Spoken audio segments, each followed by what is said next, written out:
You know who it is, the horror flick, Super Six, Digger Ditch, Big Mitch.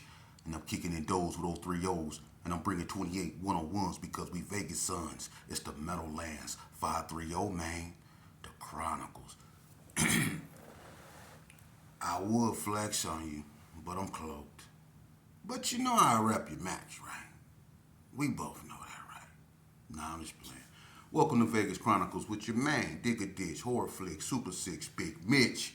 And today, just like any other day, I bring you actual factuals. Today, I'm going to try to pick it up from where I left off concerning the Serenos of Nevada. Because somebody got in my comment section, right? I don't know who this character is, and he gonna stay a character because I don't take him serious. But he gonna get at me and tell me Serenos run things everywhere. Okay, that may be true in your world, and you have a right to your opinion, but the reality of the situation, and you might find this a little bit let's just say a little bit hard to swallow, but the reality of the situation is that y'all don't run nothing in Nevada. You never did, and it's not being disrespectful. It's the truth, and I'm finna break it all down because I'm answering a question that was also proposed, asked of me, and that's what happened to the prison system of Nevada.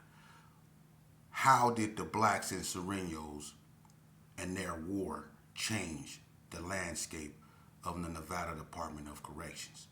A lot of people, and it's been a couple platforms I done ran across and listened to. Some of y'all dudes is faker than $3 bills, speaking on people like Big Pretty and stuff like that. Then when I ask you questions, you run away because you fake. And I don't even know who the hell you is. Whoever this white cat is, I'm gonna leave it alone. Anyway, what happened in the prison of Nevada, man? Back in the days, you could say back in the Black Warrior days, in the Aryan Warrior days, the strongest, who had a strong dominance in Nevada prisons was the Aryan Warriors. Okay, back when there was only like NSP, which is the oldest prison in Nevada. It was built in 1865. Jesse James, the bank robber, was locked up in NSP. The James brothers. That's how old it is. But NNCC is the second oldest. And then you had Jean, Nevada. Them was the only three prisons that the state of Nevada had. There were no Ely, there were no Indian Springs, there was no, I think Warm Springs came a little later, but there were no Lovelock, High Desert, none of that. It was just NSP, NNCC, and then Jean came. And NSP and NNCC, that's where a lot of blacks, back in the days, African Americans got killed.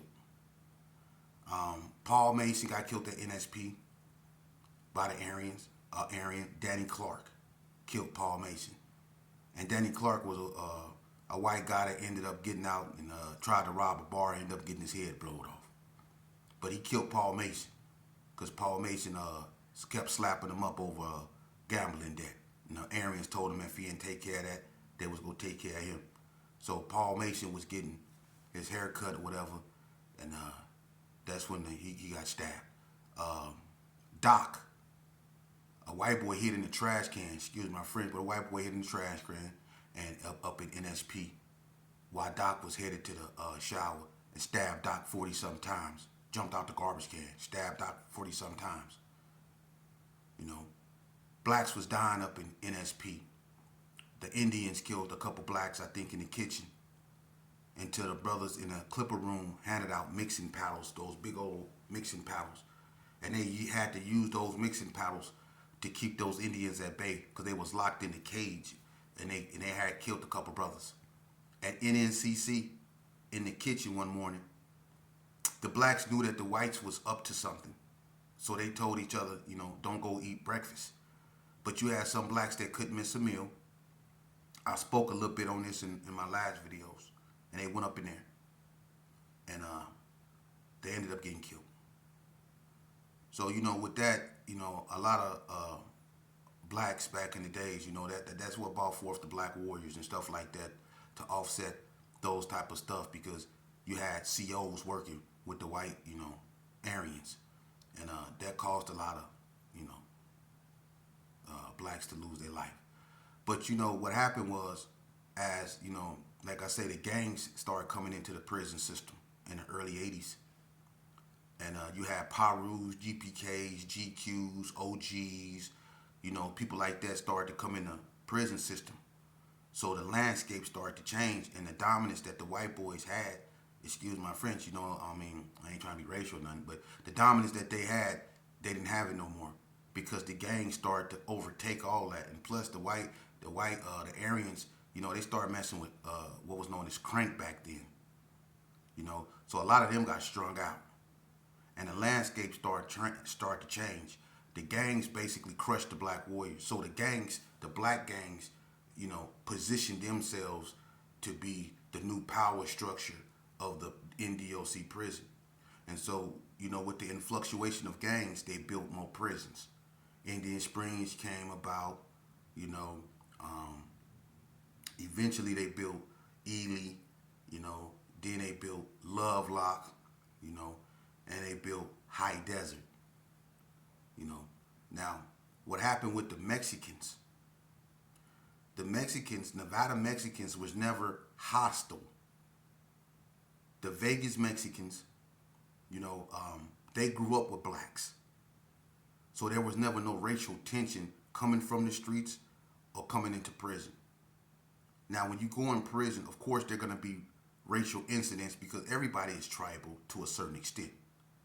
Whether it's over weights, whether it's over whatever. It's going to be incidents with a bunch of men in a place and all that testosterone in there. It's going to be fights anyway. But what happened is,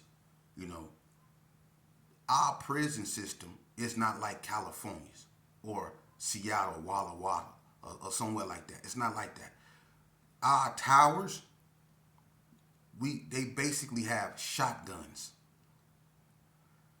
They have mini 14s, but they're in the towers that's like way out. So if you try to escape, you're 9 times out of 10 more likely to get shot by a mini 14 or something like that.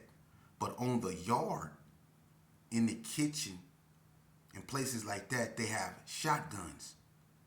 They do damage, but they don't kill you like that. What people don't realize is that the reason why it was so many fights in Nevada instead of real like killings is because, number one, the towers don't kill inmates like that in Nevada. In California, I'm pretty sure there have been so many inmates killed by the gun tower that it's a shame, or by dealing or having interactions with the goon squad. Out here in Nevada, it's not like that. There have been situations where inmates were killed, like in High Desert. Some Hispanics got into it, and one of the Hispanic males got out of his handcuffs to get at another Hispanic. And the tower, after the Hispanic guy got out of his handcuffs and attacked the other guy, the tower, and this happened at High Desert State Prison, the tower shot the guy that was handcuffed instead of the guy that got out of his handcuffs and attacked him. He shot the guy that was getting attacked in the face and killed him. Now that was one of the first time we ever heard, and I did 20 years. So I'm speaking from 20 years of experience. I never heard of the tower killing an inmate, not at Ely. And they shoot at Ely. Ely and NSP is probably the two prisons where they shoot the most. But they don't kill inmates. All right? But in High Desert, when the Hispanic got killed, and this was like 12, 14 years ago, when the inmate got killed, that was one of the first times we ever heard of the tower killing an inmate. Now, it's been incidents where, like at NNCC, Jamie Klein, he lost his life because of an incident with the COs up there.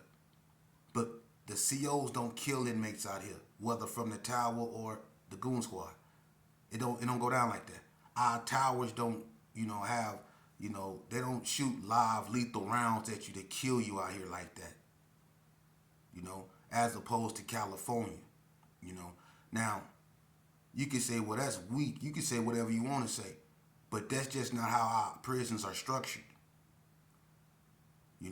We don't have shoe programs, a level yards, level 2. We don't do none of that. Everybody is integrated for the most part. Now, what happened was, because of, the openness of, most of the yards in Nevada. In 2004, I watched, the Nevada Mexicans become more structured and more, you could say, California influenced, because the California Sureños basically came out here and took over the Vegas Mexicans, with some of them, and the ones that didn't want to be up under California formed Nevada 13. All right, but it wasn't enough for them, because a lot of Nevada Mexicans also chose Southsider, and so in prison, what happened is the Southsiders was too deep. They crushed the MRUs a long time ago at NSP. They crushed the MRUs, and the Nevada 13s, they wasn't deep enough. So the administration started PCing the Nevada 13s. How you PC'd up in your own state? Because you'll have a dude that's a Nevada 13 that's a little loco, and then you'll have another little loco that's a Southsider. And they can't be on the yard together. So the Nevada 13s formed an alliance with the Norteños. I don't know if it's still intact, but they formed an alliance with the Norteños to fight the Sureños, because they didn't want to be up under California. And I respect that. It's all stupidity, but I respect that they wanted to keep their identity. But it's a shame that your own people, your own homeboys who you grew up with, chose to side with something else for whatever reason. Now, what happened was, along with the California Mexicans and their politics being over, coming out here and dominating the Nevada Mexicans, they pushed, I guess you could say, California Southsider like structure, meaning this is our table, this is our phones, this is our shower, mandatory working out, all this and that, and they had, Neto as they head honcho, racist ass Mexican, but excuse my French, but in 2004, because in 2003 they indicted the 60s. In 2004, the Sureños jumped on a brother in the kitchen over a table, and that was like the last straw, because the brothers that was up there with them, they ran and left the brother in the kitchen, and the Mexicans just did them bad. The brothers got tired of that. I spoke on this before, and the blacks reacted, two groups of blacks. One that was down there by the soccer field, and the one that was up there by the chow hall.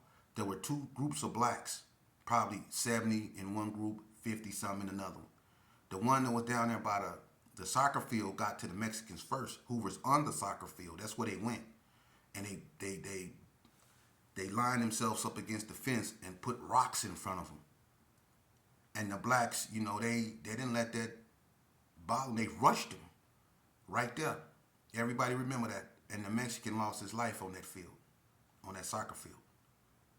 Now what happened was, the Mexicans threatened to kill 5 blacks because of that Mexican that got killed. So they took the Sureños out of the general population and started what was known as the Sureño program. They put them in Unit 2, which was like what a hole was, over there at a fish tank. And they made it so where they couldn't even look out the fence. And it got so bad because after the war at High Desert, it started erupting on other yards, blacks and Mexicans. So what they did is they just took all the Sureños out of every prison and they put them in a hole, and they sent them all to NSP, and they put them in their own area, and it was known as the Sereno program, and that was the closest form of what you could call a SHU program that Nevada ever had.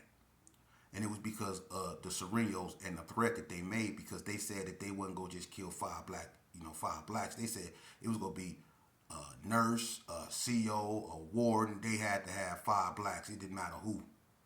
So when the inspector general heard about that, he was like, "Oh, five, okay." So they snatched them out of population, and everybody remember that when they snatched all the Serenos out of general population, and they put them, in the hole, and then they eventually transferred all of them to NSP.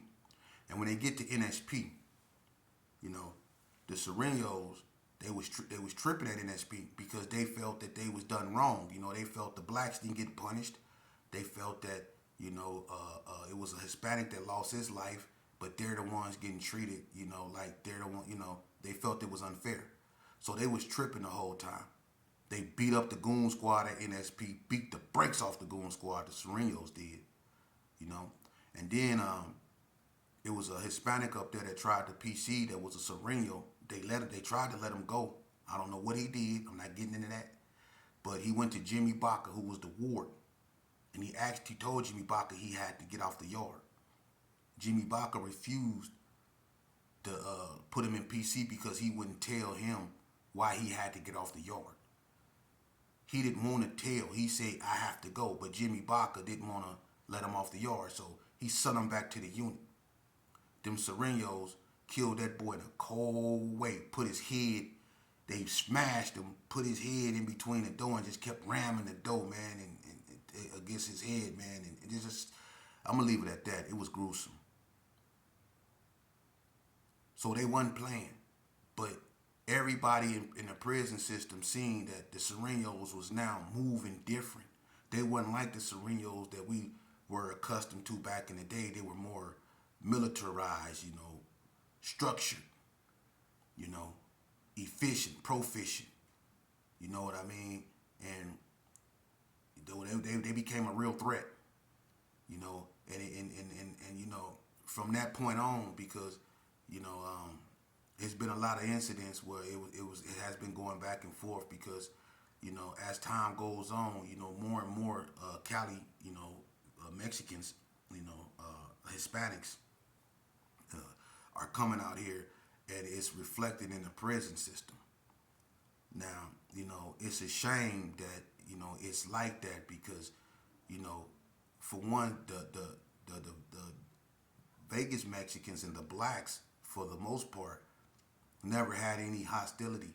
We all grew up together. Droopy, Jamie Mendoza, Droopy from Little Locos, rest in peace, his sister Angel.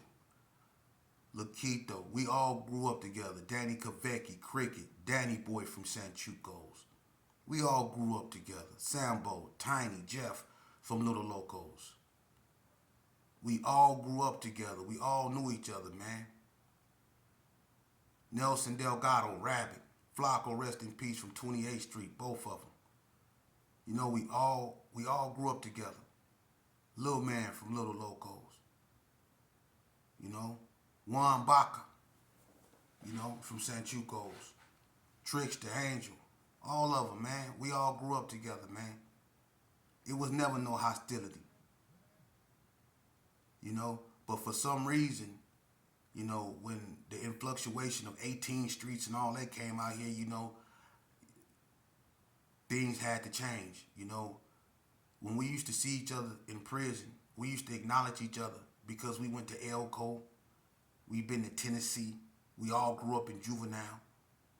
We didn't been on a wrestling team.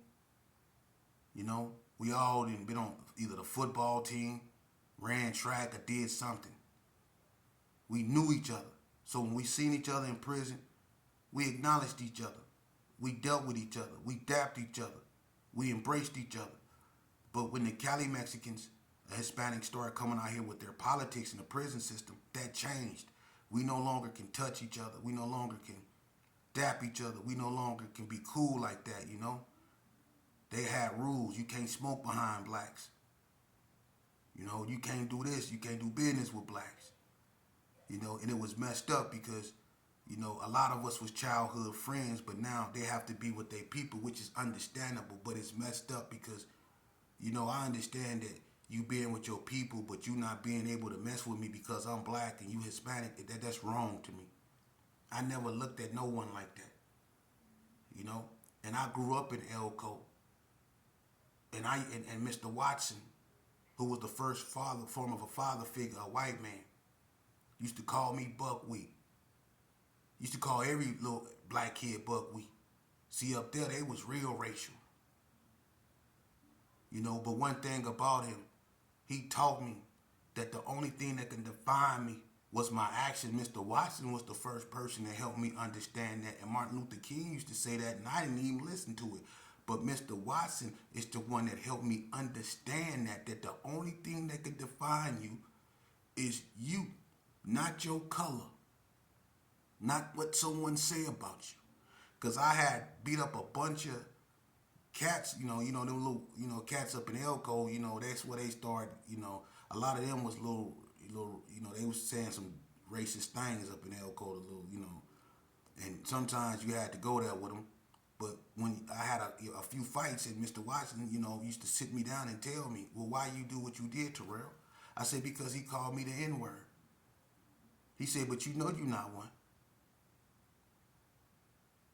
And I didn't understand what he was saying because, in one aspect, I call myself the N-word. I call other people the N-word. But in other aspect, I don't want them to call me the N-word. So it was confusing to me. But he told me right then and there, he said, you're not no N-word.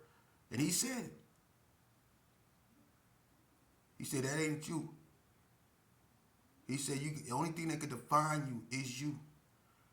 He said, now, if you react the way that you reacted when somebody said it to you, Terrell, that's what make you the N-word. The N-word means ignorant. That's all it means. He said it don't mean that you black. The N-word means you're ignorant. And when you react the way you reacted, Terrell, you show ignorance. And you're raised smarter than that. You're an intelligent man, young man. He told me that. This white man with no eyebrows looked like he lived in the woods somewhere, told me this. So I never looked at nobody with racial hostility. And it was hard for me to grasp that when the Nevada Mexicans started displaying that. Like, are you serious, dude? We grew up together, man. You calling me a tiger now?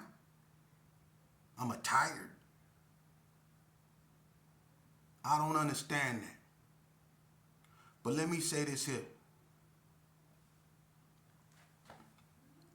The Sureños in Nevada do not run the prison system. The state of Nevada run the prison system. Because when they say lock it down, everybody lock it down. Don't nobody run that prison system. But as far as ignorance goes, the blacks, because they don't allow themselves to be separated. The only thing that separates blacks is the level system, and it separates the Hispanics too. But for the most part, the blacks stick together, and even though they might not communicate or be organized, they will group up when they have to. Because they know the threat that the Sureños pose. The white guys, the white inmates, they're not like they used to be. They're not. They don't mean that they're any less dangerous. But they're not as hostile as they was back in the day. The whites are more, I'm not saying they're not, they still don't have Aryans or they still don't have skinheads. They call themselves Odinists and Wiccans now. They don't like to use the term Aryan or, skins. They use the term Wiccans and Odinists. You know what I mean? Hoorah! They doing that stuff like that and all that old stuff, you know. So they not like they used to be. So they don't pose a threat like that. And the unholy alliance that they had with the Hispanics is basically over with because every time the Hispanics get into it with the blacks, the white boys won't ride with them. so so with the white boys, with the white inmates get into it with the blacks, the Hispanics stop riding with the white boys. So, you know that alliance is basically over with. You know what I mean? But no, that the Serenos don't. They never ran nothing, and the blacks. I mean, as far as running a prison, I mean, don't nobody run nothing. Like I say, when they say lay it down or lock it down, that's what they do. If they say strip in the middle of the yard, that's what you go do. If they take you out your room and take everything in your room, that's how you go be left. If they put you in the room with nothing but you and the room, that's how you go be. So who really run what? Because if they put you somewhere and your flap don't open, you don't eat. So how you run something? When you push your button on your door, it don't just open up. That ain't how that works. See, when you go to a door in prison and you try to go out of, it's not like it used to be. It just don't open up. You gotta put your name on this. You gotta fill out a kite for that. It's on controlled movement. The state of Nevada run the prison system, bruh. That's the truth. So if you youngsters that's signing up for this right here, don't listen to these cats up out here that call themselves this and call themselves big bad. They lying to you, man. When them people say strip, that's what they go do. When they see the